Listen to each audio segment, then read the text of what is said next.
இந்த நபி நான் சொல்லாதத மார்க்கம்னு ஏதாவது சில விஷயங்களை உங்களுக்கு சொல்லிவிட்டால், நான் குர்ஆன்ல சொல்லல, வஹீயின் மூலம் இவருக்கு அறிவிக்கவில்லை, ஜிப்ரீலை அனுப்பி இவருக்கு சொல்லித் தரவில்லை, அப்படி நான் சொல்லாத விஷயங்களை மார்க்கம் என்று இந்த நபி உங்களுக்கு சில விஷயங்களை கூட்டிவிட்டால், குறைத்து விட்டால், மார்க்கம் என்று சொல்லிவிட்டால், ல அஹதுனா மின்ஹு பில் யமீன், அவரை நான் என் வலது கரத்தால பிடிப்பேன், என் வலக்கையால் பிடிப்பேன். சும்ம லகதஅனா மின்ஹுல் வதீன், அவருடைய நரம்பை எல்லாம் அறுத்துடுவேன். சொல்றது யாரை பத்தி? ரசூலுல்லாஹ் பத்தி. நபிகள் நாயகம் ஸல்லல்லாஹு அலைஹி வஸல்லம் அவர்களை பார்த்து, இந்த நபிக்கு வேலை நான் சொல்வதை உங்களுக்கு எடுத்து சொல்வது, நான் வஹியாக அறிவிப்பதை உங்களுக்கு எடுத்துரைப்பது, திருமறை குர்ஆனை போதிப்பது, அதற்கு விளக்கமான என்னுடைய இறை செய்தியை உங்களுக்கு சொல்வது, இதுதான் இந்த நபிக்கு இறைவன் கொடுத்த வேலை. ஒரு பேச்சுக்கு நபிகள் நாயகம் ஸல்லல்லாஹு அலைஹி வஸல்லம் அவர்களாக ஒரு விஷயத்தை சொல்லிவிட்டார் என்றால் அவரை நான் பிடிப்பேன், தண்டிப்பேன், அவருடைய நாடி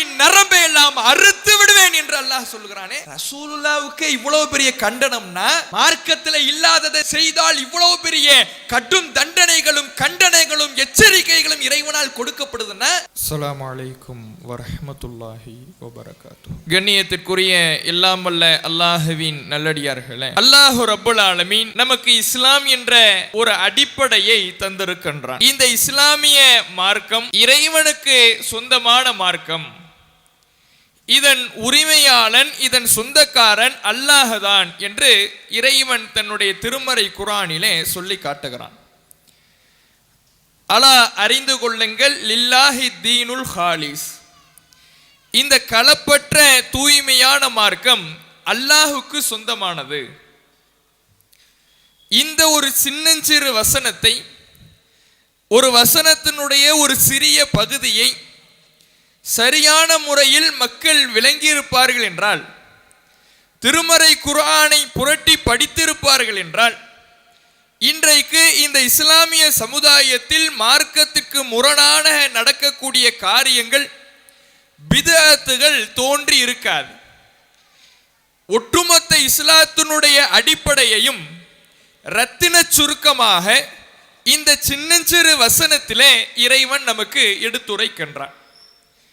இந்த வசனத்தினுடைய பொருள் என்ன, இந்த வசனம் நமக்கு சொல்லுகின்ற கருத்து என்ன என்பதை முதலில் நாம் தெரிந்து கொள்ள வேண்டும். இந்த இஸ்லாமிய மார்க்கம் அல்லாஹுக்கு சொந்தமான மார்க்கம் என்றால் அதனுடைய கருத்து என்ன? இந்த மார்க்கத்திற்கு உரிமையாளன் அல்லாஹ், இந்த மார்க்கத்திற்கு சொந்தக்காரன் அல்லாஹ், இந்த மார்க்கத்தினுடைய பொறுப்பாளன் அல்லாஹ், இந்த மார்க்கத்திற்கு அவன்தான் சொந்தக்காரன் என்று இருக்கின்ற பொழுது, இந்த மார்க்கத்தில் எது நன்மை, எது தீமை, எது ஹலால், எது ஹராம், எதை செய்ய வேண்டும், எதை செய்யக்கூடாது, இப்படியான எல்லா விதமான சட்டதிட்டங்களையும் கொள்கை அடிப்படைகளையும் வரையறைகளையும் அல்லாஹ் தான் நமக்கு சொல்லணும். அவன் சொல்வது மட்டும்தான் அவனுக்கு சொந்தமான இந்த மார்க்கத்தில் உள்ள காரியமாக எடுக்கப்படும். அவன் சொல்லாத எதுவும் இந்த இஸ்லாத்தில் இருக்கின்ற சட்டமாக எடுக்கப்படாது. எனக்கு சொந்தமான மார்க்கத்தில் நான் சொல்வது மட்டும்தான் சட்டம், நான் சொல்வது மட்டும்தான் அடிப்படை, நான் சொல்வதை மட்டும்தான் நீங்கள் கேட்க வேண்டும் என்று இறைவன் சொன்ன பிறகு, இந்த அடிப்படையை சரியாக புரியாத காரணத்தினால் மார்க்கத்துக்கு முரணான பல காரியங்களை இஸ்லாத்தின் பெயரால் அரங்கேற்றுவதை பார்க்கிறோம். இந்த வசனத்தை இறைவன் இன்னும் சற்று விரிவாக இன்னொரு இடத்திலே பேசுகிறான். இத்தபிஉ மா உன்சில இலைக்கும் மிர் ரப்பிக்கும், உங்கள் ரப்பிடமிருந்து உங்களுக்கு அருளப்பட்ட செய்தியை மட்டும் பின்பற்றுங்கள். வலா தத்தபிஉ மின் தூனிஹி அவுலியா, அல்லாஹ்வை விடுத்து வேறு பொறுப்புதாரிகளை பின்பற்றாதீர்கள். இந்த மார்க்கத்திற்கு பொறுப்பாளன், இந்த மார்க்கத்திற்கு சொந்தக்காரன், இந்த மார்க்கத்திற்கு உரிமையாளன் அல்லாஹ் என்று இருக்கின்ற பொழுது, இந்த மார்க்கத்தில் இருக்கின்ற காரியமாக ஒன்றை நீங்கள் பின்பற்ற வேண்டும் என்றால், உங்கள் ரப்பிடமிருந்து உங்களுக்கு ஒரு செய்தி அருளப்பட்டிருக்கிறது, உங்கள் ரப்பிடமிருந்து உங்களுக்கு ஒரு செய்தி சொல்லப்பட்டிருக்கிறது, அதை மட்டும்தான் நீங்கள் பின்பற்ற வேண்டும். ஏனால் அவன்தான் உங்களுக்கு ஓனர், உங்களுக்கான பொறுப்பாளன், உங்களுக்கான உரிமையாளன். அவனிடமிருந்து அருளப்பட்ட செய்தியை மட்டும்தான் நீங்கள் பின்பற்ற வேண்டும் என்று இந்த வசனத்தில் இறைவன் பேசுகிறான். நாம மார்க்கத்தில் இருக்கின்ற காரியமாக இஸ்லாமாக ஒன்றை செய்ய வேண்டும் என்றால் அல்லாஹ் சொல்லியிருக்கிறானா? இறைவன் சொன்ன திருமறை குர்ஆனுடைய வசனங்களில் இருக்கிறதா? திருமறை குர்ஆனுக்கு விளக்கமாக நபிகளாரின் மூலம் இறைவன் வெளிப்படுத்திய இறை செய்தியில் ஆதாரபூர்வமான நபிமொழிகளில் இருக்கிறதா? அதுதான் இஸ்லாம். அதுதான் இஸ்லாத்தின் உரிமையாளன் சொன்ன செய்தி. அதை மட்டும்தான் பின்பற்ற வேண்டும் என்று நீங்கள் இந்த மார்க்கத்தில் பின்பற்றுவதாக இருந்தால் வஹியை மட்டும்தான் பின்பற்றணும். வலா தத்தபிஉ மின் தூனிஹி அவுலியா, அல்லாஹ்வை விடுத்து வேறு பொறுப்புதாரிகளை நீங்கள் பின்பற்றாதீர்கள். குர்ஆனை விடுத்து ஹதீஸை விடுத்து குர்ஆனில் இல்லாததை, ஆதாரபூர்வமான நபிமொழிகளில் இல்லாததை மார்க்கம் என்று நீங்கள் பின்பற்றுகிறீர்கள் என்றால், இமாம்கள் சொன்னார்கள் என்று பின்பற்றுகிறீர்கள் என்றால், மதுஹபுகளில் இருக்கிறது என்று நீங்கள் பின்பற்றுகிறீர்கள் என்றால், ஊர் வழக்கம் காலம் காலமாக செய்து வருகின்றோம், எங்களுடைய முன்னோர்களுடைய வழி, மூதாதையர்களுடைய வழி என்று நீங்கள் ஒரு காரியத்தை மார்க்கம் என்று பின்பற்றுகிறீர்கள் என்றால், இந்த மார்க்கத்திற்கு சொந்தக்காரன் அல்லாஹ் மட்டுமல்ல, வேறு பொறுப்பாளர்களும் இருக்கிறார்கள், வேறு உரிமையாளர்களும் இருக்கிறார்கள், வேறு சொந்தக்காரர்களும் இருக்கிறார்கள். அவர்கள் சொல்வதையும் நாங்கள் இஸ்லாம் என்று எடுத்துக்கொள்கிறோம் என்று அல்லாஹ்வை விடுத்து வேறு பொறுப்புதாரிகளை நீங்கள் பின்பற்றுகிறீர்கள். அப்படி இந்த மார்க்கத்தில் செய்யாதீர்கள். இந்த மார்க்கத்தில் இருக்கின்ற காரியம் என்று, நன்மை என்று, பாவங்கள் மன்னிக்கப்படுகிற காரியம் என்று, சட்டதிட்டம் என்று, கொள்கை என்று நீங்கள் செய்வதாக இருந்தால் குர்ஆன் ஹதீஸை மட்டும்தான் நீங்கள் எடுக்க வேண்டும். குர்ஆனில் என்ன இருக்கிறது, ஆதாரபூர்வமான நபிமொழிகளில் என்ன இருக்கிறது, அதுதான் இறைவன் நமக்கு வழங்கிய இஸ்லாத்தில் இருக்கின்ற செயல்.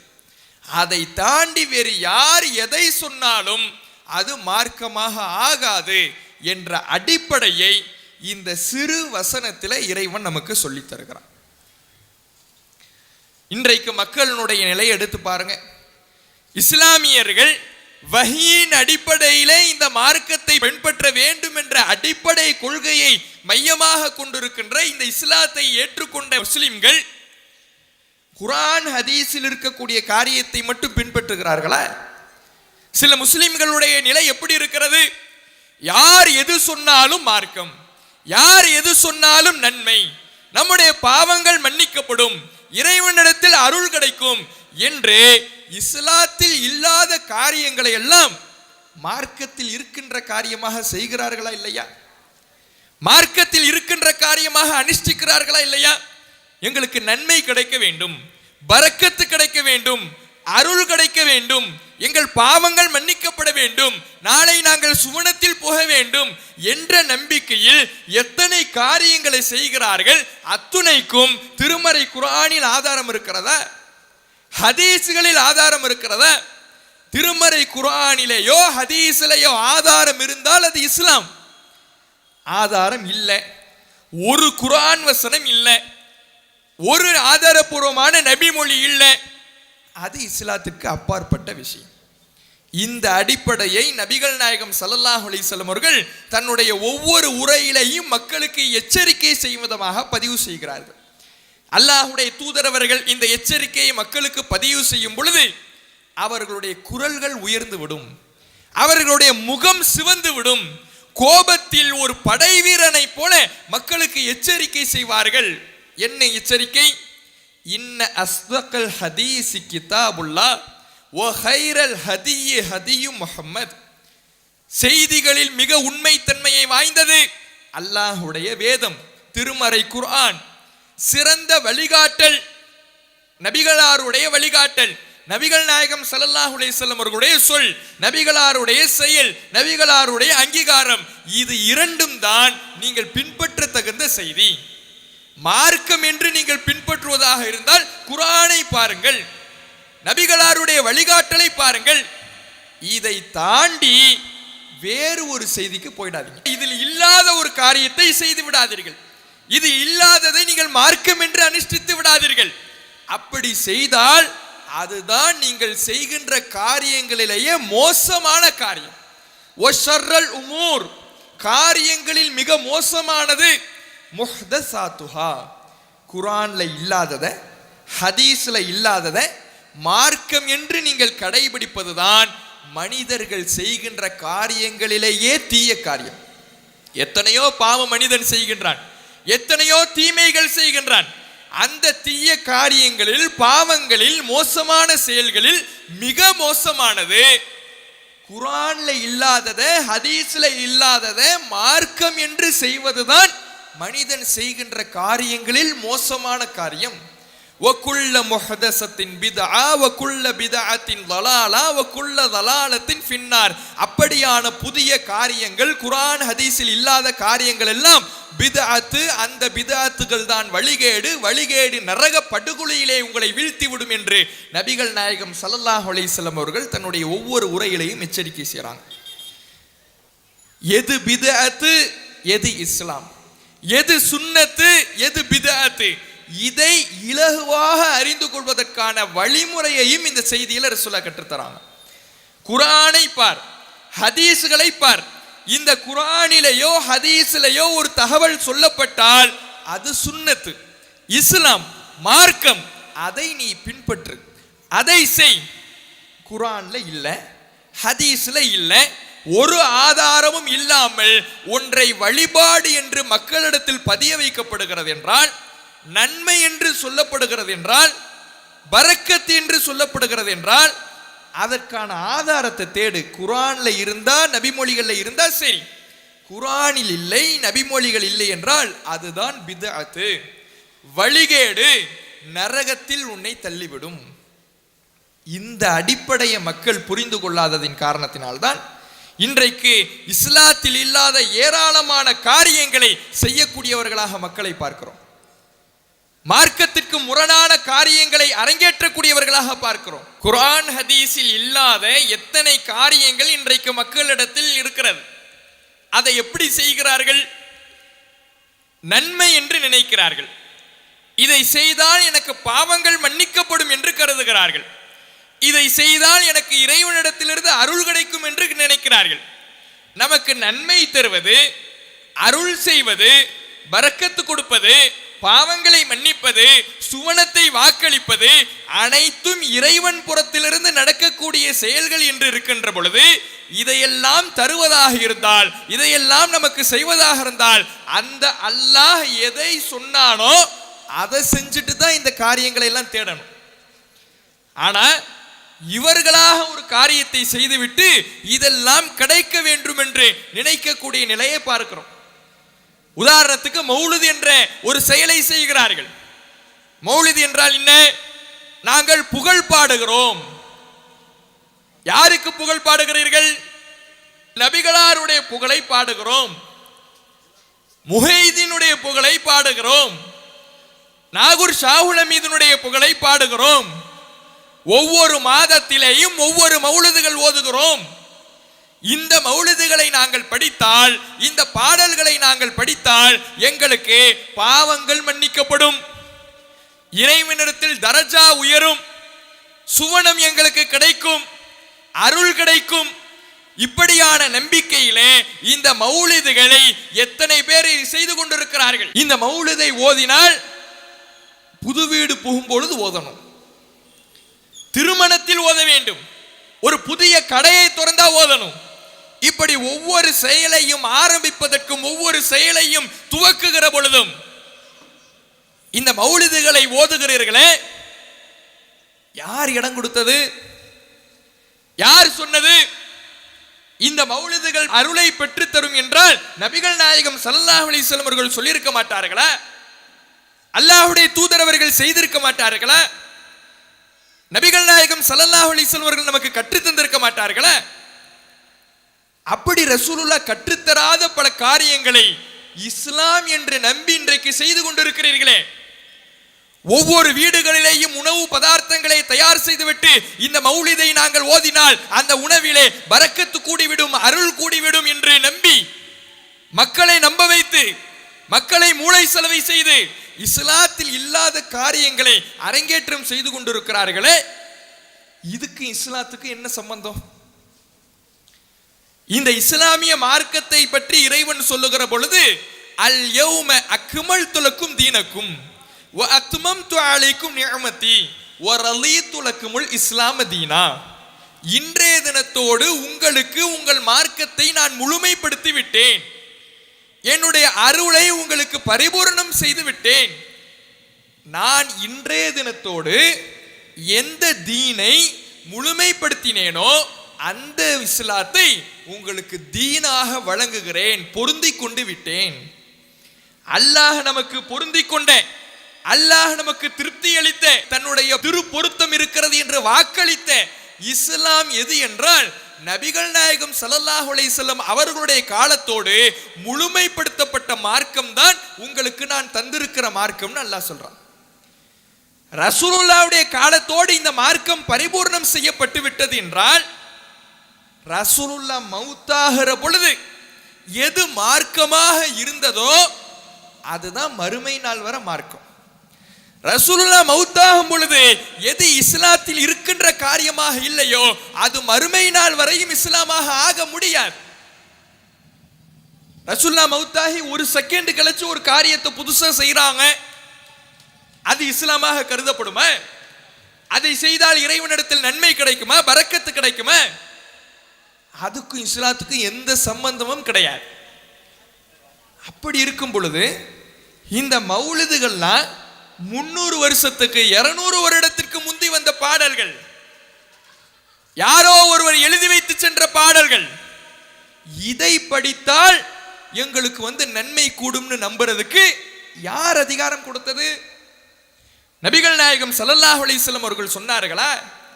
அல்லாஹ்வுடைய தூதர் அவர்களுக்கே இந்த மார்க்கத்தில் இருக்கின்ற அதிகாரத்தை பற்றி இறைவன் தெளிவுபடுத்துகிற பொழுது, நபியே உங்களால எல்லாம் ஒண்ணு புதுசா இந்த மார்க்கத்துல கொண்டு வந்துட முடியாது, நான் என்ன சொல்றேனோ அதை எடுத்து சொல்வது மட்டும்தான் உங்களுடைய வேலை. இறைவனிடமிருந்து என்ன கட்டளை வருகிறதோ, திருமறை குர்ஆன் வருகிறதோ அந்த திருமறை குர்ஆனை எடுத்து சொல்ல வேண்டும். திருமறை குர்ஆனுக்கு விளக்கமாக இறைவனின் புறத்திலிருந்து என்ன செய்திகள் வருகிறதோ அதை விளக்கமாக எடுத்து சொல்ல வேண்டும். இதை தாண்டி சுயமாக இந்த மார்க்கத்தில் ஒன்று இருக்கிறது இல்லை என்று சொல்வதற்கு ரசூலுல்லாஹ்வுக்கே அதிகாரம் கிடையாது என்று திருமறை குர்ஆன் பேசுகிறது. ரசூலுல்லாஹ்விடத்தில் மக்கள்லாம் கேட்கிறாங்க, ஏத்திபி குர்ஆனின் கைரி ஹாதா, நபியே இந்த குர்ஆன் இல்லாத வேறு குர்ஆன் எங்களுக்கு கொண்டு வந்து தாங்களே, அவ் பத்தில், அல்லது இதை கொஞ்சம் எங்களுக்காக மாத்துங்களேன், முன்ன பின்ன மாத்துங்களேன், எங்களுக்காக இதுல இந்த காரியத்தை நீக்கிட்டு இந்த காரியத்தை சேருங்களேன், எங்களுக்கு பிடித்த மாதிரியான சட்டதிட்டங்களை வகுத்து தாருங்களேன். நபியிடத்தில் இப்படியான கோரிக்கை வைக்கப்படுகிற பொழுது அந்த நபிகள் நாயகம் ஸல்லல்லாஹு அலைஹி வஸல்லம் அவர்களை இறைவன் பதில் சொல்லுகிறான். என்ன நபியே உங்கள்கிட்ட இப்படி கேட்கிறாங்களே, நீங்க அவங்களுக்கு சொல்லுங்க, மா யகூனுலி அன் உபத்திலஹு மின் தில்காஇ நஃப்ஸி, நான் மாற்றுவதா, நான் இதுல சேர்க்கிறதா, நான் நீக்கிறதா, இது நானாக சுயமாக இதில் மாற்றுகின்ற அதிகாரம் எனக்கு கிடையாது. நான் இறை தூதராக இருக்கலாம், இறுதி தூதராக இருக்கலாம், இறைவனுக்கு நெருக்கமானவனாக இருக்கலாம், இறைவனுடைய வஹீயினுடைய நேரடி தொடர்பில் இருக்கலாம். ஆனால் எனக்கு இருக்கக்கூடிய கட்டளை இன் அத்தபிஉ இல்லா மா யூஹா இலை, அல்லாஹ்விடமிருந்து எனக்கு எது வஹியாக அறிவிக்கப்படுகிறதோ அதை பின்பற்றுவது மட்டும்தான் எனக்கு இறைவன் கொடுத்திருக்கிற வேலை, அதை எடுத்து சொல்வது மட்டும்தான் இறைவன் எனக்கு கொடுத்திருக்கிற வேலை. நான் மக்களுக்கு அல்லாஹ்விடமிருந்து என்ன செய்தி வருகிறதோ அந்த குர்ஆனை எடுத்து சொல்வேன், அல்லாஹ்விடமிருந்து அந்த குர்ஆனுக்கு விளக்கமாக என்ன செய்தி வருகிறதோ அந்த ஹதீஸ்களை எடுத்து சொல்வேன், அதன்படி நடந்து காட்டுவேன், அதை அங்கீகரித்து காட்டுவேன். இதுதான் எனக்கு கொடுக்கப்பட்ட வேலையை தவிர இதுல சட்டம் இயற்றுகிற வேலை என்னுடைய வேலை இல்லை. சொல்வது யார்? இந்த மார்க்கத்தை நமக்கு எடுத்து சொல்ல இறைவனால் நியமிக்கப்பட்ட இறை தூதர் நபிகள் நாயகம் ஸல்லல்லாஹு அலைஹி வஸல்லம் அவர்கள். அவர்களே சுயமாக இந்த மார்க்கத்தில் ஒன்றை சொல்ல அவர்களுக்கு அதிகாரம் இல்லை. அவர் ரசூலுல்லாஹ்வே சொல்றாங்க, நான் ஏதாவது மாத்தி சொல்லிட்டா அல்லாஹ் கடுமையாக மறுமையிலே பிடித்து விடுவானே என்று நான் அஞ்சுகிறேன். இப்படி ரசூலுல்லாஹ் சொல்லி இருக்கும் பொழுது அல்லாஹ்வுடைய தூதர் அவர்களுடைய காலத்துல இல்லாதத, இறைவன் திருமறை குர்ஆன்ல சொல்லாதத மார்க்கம்னு மௌலிதுகள் ஓதுவதுதான் உங்களுடைய மறுமை வெற்றிக்கு ஈடேற்றம் தரும் என்று நம்புகிறீர்கள் என்றால் யார் சொன்னது? இதை செய்வதற்கு யார் அதிகாரம் கொடுத்தது? அல்லாஹ் சொன்னானா? நபிகள் நாயகம் ஸல்லல்லாஹு அலைஹி வஸல்லம் அவர்கள் சொன்னார்களா? சிந்தித்து பாருங்கள். இறைவன் ரசூலுல்லாஹ் பார்த்து எவ்வளவு கடுமையான வார்த்தை பயன்படுத்துறான் பாருங்க. வலவு தக்கவ்வல அலைனா பஅதல் காவில். இந்த நபி நான் சொல்லாததை அல்லாஹ் சொல்றான். இந்த நபி நான் சொல்லாததை மார்க்கம்னு ஏதாவது சில விஷயங்களை உங்களுக்கு சொல்லிவிட்டால், நான் குர்ஆன்ல சொல்லல, வஹீயின் மூலம் இவருக்கு அறிவிக்கவில்லை, ஜிப்ரீலை அனுப்பி இவருக்கு சொல்லித்தரவில்லை, அப்படி நான் சொல்லாத விஷயங்களை மார்க்கம் என்று இந்த நபி உங்களுக்கு சில விஷயங்களை கூட்டிவிட்டால், குறைத்து விட்டால், மார்க்கம் என்று சொல்லிவிட்டால், ல அஹதுனா மின்ஹு பில் யமீன், அவரை நான் என் வலது கரத்தால பிடிப்பேன், என் வலக்கையால் பிடிப்பேன். சும்மல கதஅனா மின்ஹுல் வதீன், அவருடைய நரம்பை எல்லாம் அறுத்துடுவேன். சொல்றது யாரை பத்தி? ரசூலுல்லாஹ் பத்தி. நபிகள் நாயகம் ஸல்லல்லாஹு அலைஹி வஸல்லம் அவர்களை பார்த்து, இந்த நபிக்கு வேலை நான் சொல்வதை உங்களுக்கு எடுத்து சொல்வது, நான் வஹியாக அறிவிப்பதை உங்களுக்கு எடுத்துரைப்பது, திருமறை குர்ஆனை போதிப்பது, அதற்கு விளக்கமான என்னுடைய இறை செய்தியை உங்களுக்கு சொல்வது, இதுதான் இந்த நபிக்கு இறைவன் கொடுத்த வேலை. ஒரு பேச்சுக்கு இவராக நபிகள் நாயகம் ஸல்லல்லாஹு அலைஹி வஸல்லம் அவர்களாக ஒரு விஷயத்தை சொல்லிவிட்டார் என்றால் அவரை நான் பிடிப்பேன், தண்டிப்பேன், அவருடைய நாடி நரம்பை எல்லாம் அறுத்து விடுவேன் என்று அல்லாஹ் சொல்லுகிறானே. ரசூலுல்லாஹ்வுக்கு இவ்வளவு பெரிய கண்டனம்னா, மார்க்கத்தில் இல்லாததை செய்தால் இவ்வளவு பெரிய கடும் தண்டனைகளும் கண்டனைகளும் எச்சரிக்கைகளும் இறைவனால் கொடுக்கப்படுதுன்னா,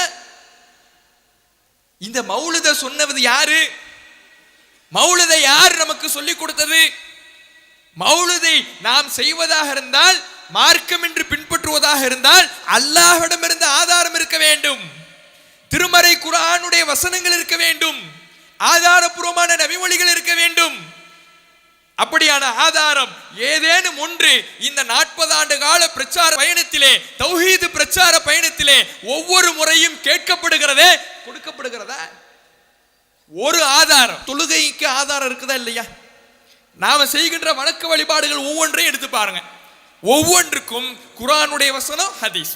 தொழுவதற்கு என்ன ஆதாரம்? இறைவன் குர்ஆனின் முழுக்க அகீமுஸ் ஸலா, தொழுகையை நிலைநாட்டுங்கள் என்று சொல்லுகிறான். நபிகளார் ஐவேளை தொழுகையை நமக்கு கடமையாக்கினார்கள், இறைவன் புறத்திலிருந்து நமக்கு சொன்னார்கள்.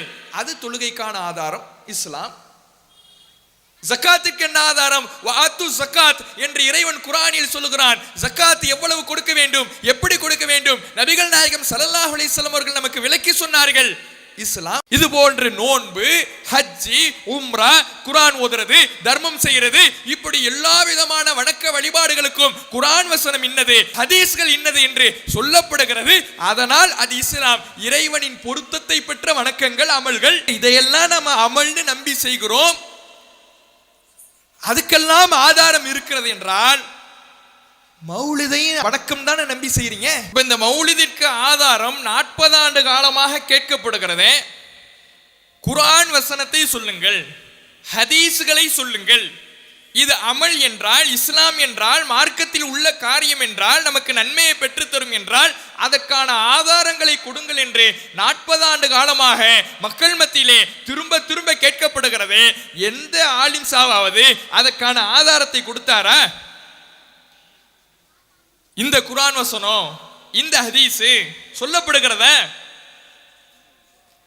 அப்ப இது வணக்கம் என்று நம்பப்படுகிறது என்றால் அதற்கான ஆதாரம் என்ன? குர்ஆன் ஹதீஸ் மட்டும்தான் மார்க்கம் என்று, இஸ்லாம் என்று அடிப்படையை கொண்டுள்ள இந்த மார்க்கத்திலே யார் யாரோ எவர் எவரோ எதை சொன்னாலும் மார்க்கம் என்று அரங்கேற்றப்படுகிறது என்றால் மார்க்கம் விளையாட்டு கூத்தாக ஆக்கப்படவில்லை. சிந்திச்சு பாருங்க. சரி, இந்த மௌலிதுல அப்படி என்னதான் எழுதி வச்சிருக்கிறாங்க? எல்லாம் ஃபுல்லா கதையும் கப்சாவும் பொய்யும் புரட்டும். அல்லாஹுக்கு இணை கற்பிக்கின்ற வார்த்தைகளும் தான் இந்த மௌலுது முழுக்க நிறைஞ்சிருக்கு. முதல்ல அதுக்கும் மார்க்கத்துக்கு எந்த சம்பந்தமும் கிடையாது. 300 வருஷத்துக்கு முன்னாடி உருவாக்கப்பட்டது எப்படி இஸ்லாமாக ஆகும்? அதுக்கு இஸ்லாத்துக்கு எந்த சம்பந்தமும் இல்லை. சரி, புகழுகிறோம், நாங்க புகழுகிறோம், போற்றுகிறோம் சொல்றாங்கல்ல, புகழவா செய்றாங்க? எப்படியான புகழ் தெரியுமா? நபிகள் நாயகம் ஸல்லல்லாஹு அலைஹி வஸல்லம் அவர்கள் எச்சரித்தார்களே, லா துத்ருனி கமா அத்ரத்தின் நஸாரா ஈஸா இப்னு மரியம், மரியமுடைய மைந்தர் ஈசா நபி அவர்களை கிறிஸ்தவர்கள் வரம்பு மீறி புகழ்ந்ததை போல என்னை நீங்கள் வரம்பு மீறி புகழ்ந்து விடாதீர்கள், இறைவன் நிலைக்கு உயர்த்தி விடாதீர்கள், அல்லாஹ்வுடைய ஆற்றல் பண்புகளை எனக்கு வழங்கி விடாதீர்கள், புகழுகிறோம் என்கின்ற பெயரிலே வரம்பு மீறி சென்று விடாதீர்கள். நான் அல்லாஹ்வுடைய அடியான், அல்லாஹ்வுடைய தூதர் என்று மட்டும் சொன்னா போதும், அதுக்கு மீறி நீங்க வேற எதுவும் சொல்ல வேணான்னு ரசூலுல்லாஹ் சொன்னாங்களே. அந்த எச்சரிக்கையெல்லாம் தூக்கி போட்டுட்டு ரசூலுல்லாஹ் சொன்ன வார்த்தைக்கு மதிப்பு கொடுக்காமல், நபிகளார் சொன்ன எச்சரிக்கைக்கு அஞ்சாமல் ரசூலுல்லாஹ் வரம்பு மீறி தானே புகழ்றாங்க. இது புகழ்ச்சியா? ரசூலுல்லாஹ்வை இழிவுபடுத்துறது இல்லை. என்ன வரம்பு மீறி புகழாதீங்கன்னு ரசூலுல்லாஹ் சொன்னாங்கன்னா ரசூலுல்லாஹ்வை நேசிப்பவர்கள் என்ன செய்யணும்? ரசூலுல்லாஹ்வை நாங்க வரம்பு மீறி புகழ மாட்டோம், ரசூலுல்லாஹ் என்ன சொன்னாங்களோ அதை மட்டும் தான் செய்வோம், இதான ரசூலுல்லாஹ்வை நேசிக்கிறது.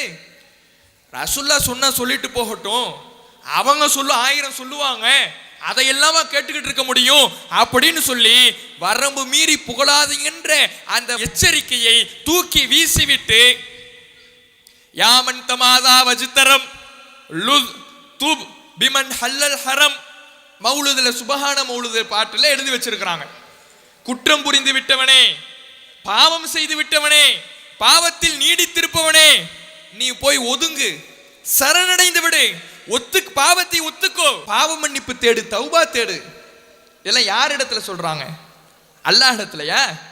நாம அல்லாஹ் இடத்துல நினைப்போம். ஏன்னா அல்லாஹ் குர்ஆன்ல சொல்றான், வமன் யக்ஃபிரு துனூப இல்லல்லாஹ், அல்லாஹ்வை தவிர பாவங்களை மன்னிக்க கூடியவர் வேறு யாரும் இல்லை என்று இறைவன் திருமறை குர்ஆனிலே சொன்னதனால் இறைவனை தவிர பாவங்களை யாரும் மன்னிக்க முடியாது என்ற அடிப்படையை புரிந்து வைத்த மக்கள் அல்லாஹ் இடத்துல சொல்றாங்கன்னு நினைப்போம். ஆனா யார் இடத்துல சொல்றாங்க தெரியுமா? பிமன் ஹல்லல் ஹரம், புனித பூமியிலே யார் அடக்கம் செய்யப்பட்டிருக்கிறாரோ அந்த நபி இடத்துல போய் நீ தௌபா கேளு, அந்த நபி இடத்துல போய் பாவ மன்னிப்பு தேடு. அல்லாஹ்வுக்கு இணையாக்குற வார்த்தை இல்லை. பாவங்களை மன்னிக்கின்ற ஆற்றல் நபிகள் நாயகம் ஸல்லல்லாஹு அலைஹி வஸல்லம் அவர்களுக்கு இருக்கிறதா? நமக்கு ரிஸ்க் தரது ரசூலுல்லாஹ், நம்முடைய பாவங்களை மன்னிக்கிறது ரசூலுல்லாஹ், மறைவானவற்றை அறிவது ரசூலுல்லாஹ், நோய் நிவாரணம் தரது ரசூலுல்லாஹ். அல்லாஹ்வுக்கு வேலையே இல்லாம ஆக்கிட்டாங்க. எல்லாமே ரசூலுல்லாஹ் தான். நபிகள் நாயகம் ஸல்லல்லாஹு அலைஹி வஸல்லம் அவர்கள் சொல்லுகிறார்கள், நான் ஒரு மனிதன், நான் ஒரு இறை தூதன், அல்லாஹ் சொன்ன செய்தியை சொல்வது மட்டும்தான் எனது வேலை. இப்படி ரசூலுல்லாஹ் சொல்லியிருக்கும் பொழுது, இல்ல எங்க பாவங்களை நீங்க மன்னிக்கிறீங்க, எங்களுக்கு மறைவான ஞானத்தை நீங்கள் அறிந்து வைத்திருக்கிறீர்கள், உணவு தருகிறீர்கள், ரிஸ்க் தருகிறீர்கள், இப்படிலாம் ரசூலுல்லாஹ்வை பார்த்து பாடப்படுகிறது என்றால் இது புகழா? அல்லது நபிகள் நாயகத்தினுடைய எச்சரிக்கையை தூக்கி எறிந்து விட்டு இஸ்லாத்தினுடைய அடிப்படைக்கு முரணாக பாடுகின்ற பாடல்களா? அதானே இந்த மௌலுதுல இருக்குது. மௌலுதுகளில் எழுதப்பட்ட ஒவ்வொரு கருத்தும் இஸ்லாத்திற்கு எதிரான விஷ கருத்துக்கள் தானே நிறைஞ்சிருக்குது. ரசூலுல்லாஹ்வை நேசிக்கிறதுனா ரசூலுல்லாஹ்வுடைய வார்த்தைக்கு முக்கியத்துவம் கொடுக்கணும். வரம்பு மீறி புகழாதீங்கன்னா வரம்பு மீறி புகழாம இருக்கணும். ரசூலுல்லாஹ் சொன்னா சொல்லிட்டு போகட்டும், நான் புகழுவேன், இது தலத்தெரிச்ச செயல் இல்லை. அதைத்தான் இன்னைக்கு மார்க்கம்னு செஞ்சுக்கிட்டு இருக்கிறாங்க. முஹைதீன் மௌலுதுன்னு ஓதுறாங்களே, அது இஸ்லாம? அவர் யாரு முஹைதீன்? முஹைதீன்கிறவர் யாரு? அல்லாஹ்வா? அல்லாஹ் நிலைக்கு தான் உயர்த்தி வச்சிருக்கிறாங்க. அல்லாஹ்வாவை தான் ஆக்கி வைத்திருக்கிறார்கள். இறைவனை கொச்சைப்படுத்தி இறைவனுக்கு இணை கற்பித்து அவரை புகழுகிறோம் என்கின்ற பெயரிலே, அவருக்கு மௌலுது என்கின்ற பெயரிலே இறைவனுக்கு இணையாக அவரை உயர்த்தி வைத்திருக்கிறார்கள். முஹைதீன் மௌலுதுல ஒரு கதை எழுதி வச்சிருப்பாங்க. இந்த முஹைதீன்கிறவரு தன்னுடைய மாணவர்களுக்கு உபதேசம் செஞ்சுக்கிட்டு இருந்தாரா. அப்ப திடீர்னு அவரு தான் செருப்பை கழட்டுறாராம். செருப்பை கழட்டி அப்படின்னு ஒரு சவுண்ட் விட்டு செருப்பை தூக்கி போடுறார். மாணவர்களுக்கெல்லாம் ஒரே ஆச்சரியம், என்னடா நம்ம முஹைதீன் நம்ம ஆலிம்சா திடீர்னு செருப்பை கட்டினாரு, ஒரு சத்தம் போட்டு தூக்கி வீசுறாரே, யாரும் கேட்கல, அமைதியா இருக்கிறாங்க. கொஞ்ச நேரம் கழியுது, திரும்ப இன்னொரு செருப்பை கட்டுறாரு, அப்படின்னு சொல்லி இன்னொரு செருப்பையும் தூக்கி வீசுறாரு. இவங்கெல்லாம் அமைதியா அப்படியே உட்கார்ந்தே இருக்கிறாங்க, ஒரே ஆச்சரியமா இருக்குது. அப்போ ஒரு கூட்டம் வருது. பையன் நிறைய விலை உயர்ந்த பொருளை எல்லாம் வண்டியில வச்சு இழுத்துக்கிட்டு வராங்க. அந்த பொருட்களுக்கு மத்தியில இவர் தூக்கி எறிஞ்சார்ல அந்த செருப்பு கிடக்குதான். இவங்களுக்கெல்லாம் என்னடா, நம்ம ஆலிம்சா தூக்கி போட்ட செருப்பு இவங்களிடத்துல இருக்குதே. போய் அந்த மக்கள்கிட்ட போய் கேட்கிறாங்க, இங்கிருந்து தூக்கி எறிஞ்ச செருப்பு உங்களுக்கு எப்படி கிடைச்சிருச்சு? அவங்க சொன்னாங்களா, நாங்க விலை உயர்ந்த பொருட்களை எல்லாம் கொண்டு வந்து கொண்டிருந்தோம். அப்போது ஒரு கொள்ளை கும்பல் எங்களை இடைமறித்தது, எங்களை தாக்க முற்பட்டது. அப்போது முஹைதீன் ஆண்டவர் இதையெல்லாம் இங்கிருந்தபடியே அறிந்து கொண்டு செருப்பை ஏவுகணையாக வீசினார்.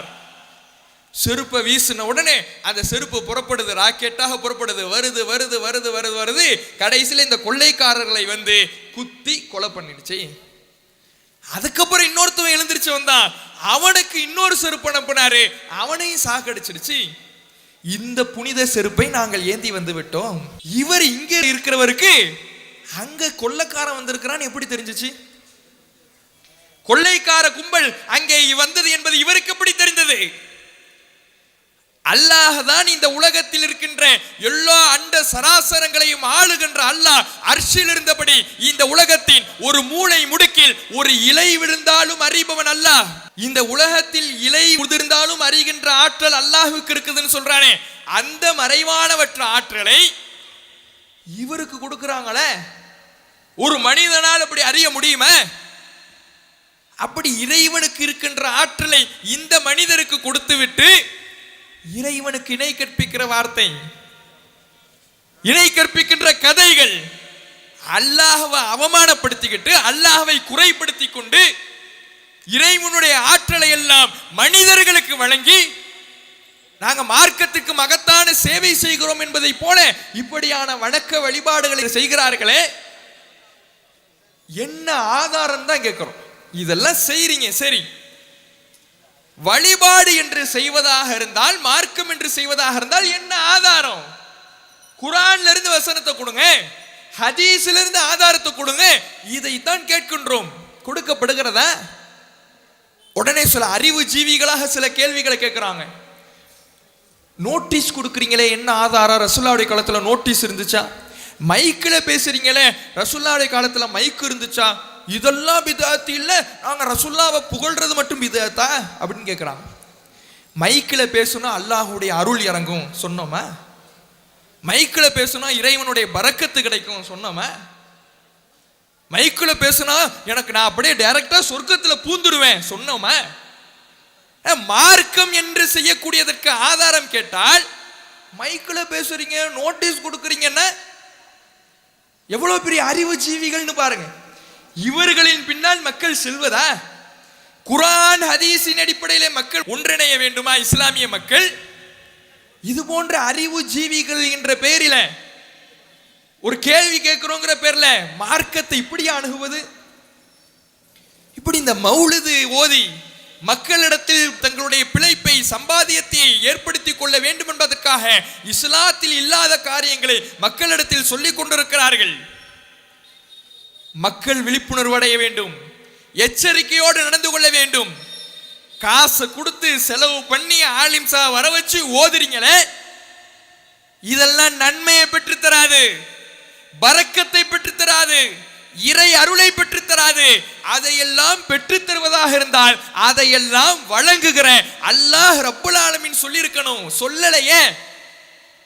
அப்படி அவன் சொல்லாதப்போ நீங்களாக இதை செஞ்சு அல்லாஹ் தரணும்னு நினைக்கிறீங்களா? அல்லாஹ் மேலையா நாம மேலையா? நாம தானே அல்லாஹ்வுடைய அடிமை. நாம அல்லாஹ்வுடைய அடிமைனா எஜமானன் என்ன சொல்லுகிறானோ அதை செய்து அவனுடைய அருளை எதிர்பார்க்கணும், அதை செய்து அவனிடத்தில் நன்மை எதிர்பார்க்கணும். இல்ல நானா ஒன்னு செய்வேன், அல்லாஹ் சொல்லியிருக்கிறானான்னு பார்க்க மாட்டேன், குர்ஆன்ல இருக்குதான்னு பார்க்க மாட்டேன், ஹதீஸ்ல இருக்குதான்னு பார்க்க மாட்டேன். ஆலிம்சா சொன்னாரு, அவர் சொன்னாரு, இவர் சொன்னாரு, எங்க மூதாதையர்களுடைய பழக்கம், முன்னோர்களுடைய வழக்கம், ஊர் பழக்கம், இதனால நான் செய்வேன். நான் ஒரு காரியத்தை செய்வேன், அதுக்கு அல்லாஹ் என்ன மன்னிக்கணும், அல்லாஹ் எனக்கு நன்மையை தரணும், அல்லாஹ் எனக்கு அருள் புரியணும்னா அல்லாஹ் அடிமையா நீங்க அடிமையா? நாம தானே அல்லாஹ்வுக்கு அடிமை. நாம அல்லாஹ்வுக்கு அடிமைனா அந்த எஜமானன் என்ன சொல்றானோ அதை செய்யணும். அதை விட்டுட்டு நீங்களா ஒண்ணு செஞ்சுட்டு அல்லாஹ் தரணும்னு நினைச்சா அல்லாஹ் தருவானா? இது இறைவனுக்கு மிக கோபத்தை ஏற்படுத்துகிற செயல், இறைவனுடைய ரோஷத்தை தூண்டுகிற செயல், இறைவனுடைய கண்ணியத்தில் கை வைக்கின்ற செயல். அதனால் தான் அல்லாஹ் இதற்கு கடுமையான தண்டனைகளை சொல்லுகிறான், நரகில் புரட்டப்படும் என்று எச்சரிக்கிறான். அப்படியான காரியத்தை செய்து கொண்டு நன்மை கிடைக்கும்னு எதிர்பார்க்கிற மக்கள் புரிந்து கொள்ள வேண்டும். நீங்க எதைனாலும் வணக்கம்னு செய்யுங்க, வழிபாடுன்னு செய்யுங்க. குர்ஆன்ல இருக்குதா ஹதீஸ்ல இருக்குதான்னு மட்டும் பாருங்க. குர்ஆனில் ஹதீஸில் ஆதாரம் இருக்கிறதா என்பதை சிந்தியுங்கள். அதைத்தான் நாங்கள் உங்களிடத்தில் சொல்லிக் கொண்டிருக்கிறோம். இப்படி மௌலுதுன்னு ஒரு பக்கம் பிதாத்துனா, இன்னொரு பக்கம் திருமணத்தை பாருங்க. அந்நிகாஹு மின் சுன்னத்தி, திருமணம் என்பது என்னுடைய சுன்னத்துன்னு ரசூலுல்லாஹ் சொன்னாங்க. எல்லாமே ரசூலுல்லாஹ் காட்டிய சுன்னத்தின் அடிப்படையில் தான் நாம செய்யணும். ஸ்பெசிபிக்கா குறிப்பிட்டு அந்நிகாஹு மின் சுன்னத்தி, திருமணம் என்னுடைய வழிமுறை என்று நபிகளார் சொன்ன காரியத்துல சுன்னத்து இருக்குதா? அன்னைக்கு நபிகளார் காட்டி தந்த சுன்னத்தான திருமணம் என்பது அது ஒரு ஒப்பந்தம். அந்த ஒப்பந்தத்தை நிறைவு செய்வதற்கு மஹர் கொடுக்க வேண்டும், மணமகன் கொடுக்க வேண்டும், வலிமா கொடுக்க வேண்டும் மணமகன் சார்பாக. இது கொடுப்பதுதான், இதுதான் இஸ்லாமிய திருமணம். இந்த செலவு இருக்குல்ல, இந்த செலவு எளிமையா இருக்கும்.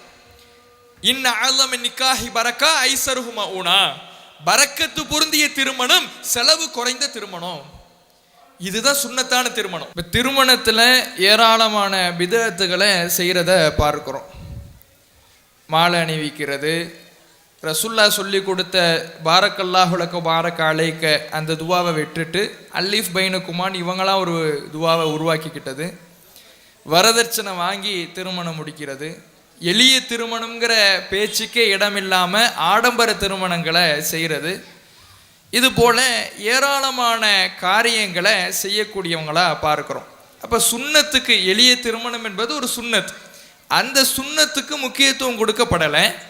அந்த சுன்னத்தை புறக்கணித்து விட்டு பிதஅத்துகளுக்கு கூடுதல் முக்கியத்துவம் கொடுக்கறத பார்க்கலாம். கருகமணி அணிகிறத எடுத்துங்க, அல்லீஃப் பைனகுமா துவா ஓதுறத பாருங்க. அப்ப இதுவெல்லாம் இந்த சுன்னத்துக்கு கொடுக்கப்படாத முக்கியத்துவம், நபி வழிக்கு கொடுக்கப்படாத முக்கியத்துவம், முன்னோர்களின் வழிக்கும் மார்க்கமில்லாத காரியங்களுக்கும் பிதஅத்துகளுக்கும் அதிகமாக கொடுக்கப்படுவது இந்த சமுதாயத்தில் தொடர்ச்சியாக சில மக்களால் செய்யப்பட்டு வருகிறது. ஆரம்ப காலத்தில் இருந்த இந்த பிதஅத்துகள் தௌஹீது பிரச்சாரத்தால், குர்ஆன் ஹதீஸ் மட்டும்தான் மார்க்கம் என்கின்ற பிரச்சாரத்தினால் பெருமளவு ஒழிக்கப்பட்டு இருக்கிறது. இன்னும் சிலர், சில முதியவர்கள் என்று கூட சொல்லலாம், சில முதியவர்களால், சில சகோதரர்களால் இந்த பிதஅத்துகள் இன்னும் கொஞ்சம் அரங்கேற்றப்பட்டு கொண்டிருக்கிறது. அவர்களுக்கு அவர்கள் மரணிக்கின்ற பொழுது, அவர்களுடைய மரணத்திற்கு பிறகு நல்ல வழியிலே, சுவன வழியிலே அவர்கள் பயணிக்க வேண்டும் என்பதற்காகத்தான் மீண்டும் மீண்டும் இந்த பிதஅத்து குறித்து மக்களிடத்தில் சொல்லிக் கொண்டே இருக்கிறோம். இறைவன் திருமறை குர்ஆனிலே ஒரு எச்சரிக்கையை பதிவு செய்கிறான். யௌம துகல்லபு வஜூஹுஹும் ஃபின்னார், சில முகங்கள் நரகில் போட்டு புரட்டப்படும். அவர்கள் சொல்வார்கள், யா லைத்தனா அத்தஅனல்லாஹ வ அத்தஅன ரசூலா, நாங்கள் உலகத்தில் வாழ்ந்த பொழுதே அல்லாஹுக்கும் அல்லாஹ்வுடைய தூதருக்கும் மட்டும் கட்டுப்பட்டு இருக்க கூடாதா? உலகத்தில் நான் வாழ்ந்தேன், 50 வருஷம் வாழ்ந்தேன், 60 வருஷம் வாழ்ந்தேன், இப்படி வாழும் பொழுதே அல்லாஹுக்கு மட்டும் நான் கட்டுப்பட்டு நடந்திருக்கணுமே, அல்லாஹ்வுடைய தூதருக்கு மட்டும் கட்டுப்பட்டு நடந்திருக்கணுமே. அப்படியெல்லாம் நடக்காம முன்னோர் சொன்னாங்க, மூதாதையர்கள் சொன்னாங்க, இன்ன அத்தானா சாதத்தனா குபரானா, எங்க தலைவர்கள் சொன்னார்கள், மூதாதையர்கள் சொன்னார்கள், ஆலிம்சாக்கள் சொன்னாங்கன்னு நான் செஞ்சேன், இந்த நரகத்துல வந்து கடக்கிறேனே என்று நரகவாதிகள் புலம்புகிற புலம்பல்களை அல்லாஹ் குர்ஆனிலே பதிவு செய்கிறான். இத்தகைய நரகத்தில் ஒரு இடத்தை அமைத்தவர்களாக நாம் ஆகிவிடக்கூடாது. நன்மை என்று செய்கின்றோம், அருள் கிடைக்கும் என்று செய்கின்றோம், அப்படி செய்யக்கூடிய காரியம் உண்மையில் நன்மையாக இருக்க வேண்டும் என்றால் அது அந்த அந்த நன்மையை தருகின்ற அல்லாஹ் சொன்ன வகையில் இருக்க வேண்டும். அல்லாஹ் சொன்னது குர்ஆனில் இருக்கிறது, ஆதாரபூர்வமான நபிமொழிகள் இருக்கிறது, அதை மட்டும்தான் நாம் செய்ய வேண்டும். நன்மை என்று தேடி தேடி செலவு செய்து உடல் உழைப்பு செய்து செய்கின்ற காரியங்கள் நாளை மறுமையிலே நரகத்தில் நம்மை சங்கமித்து விடக்கூடாது என்பதற்காகத்தான், இதை மக்களிடத்தில் விழிப்புணர்வு ஏற்படுத்த வேண்டும் என்பதற்காகத்தான் நம்முடைய உறவினர்கள், குடும்பத்தார், ஊரார், தெருவாசிகள், பக்கத்து வீட்டுக்காரங்க, இவங்களிடத்துல பிதஅத்துகள் இருக்கும். இவர்கள் மௌலுது ஓதக்கூடியவங்களா இருப்பாங்க, மார்க்கத்துக்கு முரணான காரியங்கள் செய்யக்கூடியவங்களா இருப்பாங்க, தாயத்தணியக்கூடியவங்களா இருப்பாங்க, தர்காக்கு செய்யக்கூடியவங்களா இருப்பாங்க, திருமணத்தில் பிதஅத்துகளை அரங்கேற்றக்கூடியவர்களாக இருப்பார்கள், குர்ஆன் ஹதீஸில் இல்லாததை செய்யக்கூடியவர்களாக இருப்பார்கள்.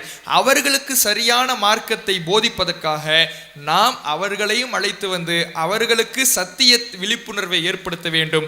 வஹி மட்டுமே இஸ்லாம், இறை செய்தி மட்டுமே இஸ்லாம் என்ற இஸ்லாத்தின் அடிப்படைக்கு கீழே அவர்களை ஒருங்கிணைக்க பாடுபட வேண்டும். இந்த பகுதியை பிதஅத்துகள் இல்லாத இறை செய்தியின் அடிப்படையிலே ஒருங்கிணைந்த பகுதியாக ஆகுவதற்கு இறைவன் அருள் புரிவானாக. அஸ்ஸலாமு அலைக்கும் வரஹ்மத்துல்லாஹி வபரகாத்துஹு. இஸ்லாம் மற்றும் சமுதாய செய்திகளை அறிந்து கொள்ள தமிழ்நாடு தௌஹீத் ஜமாஅத் யூடியூப் பக்கத்தை உடனடியாக சப்ஸ்கிரைப் செய்து கொள்ளுங்கள்.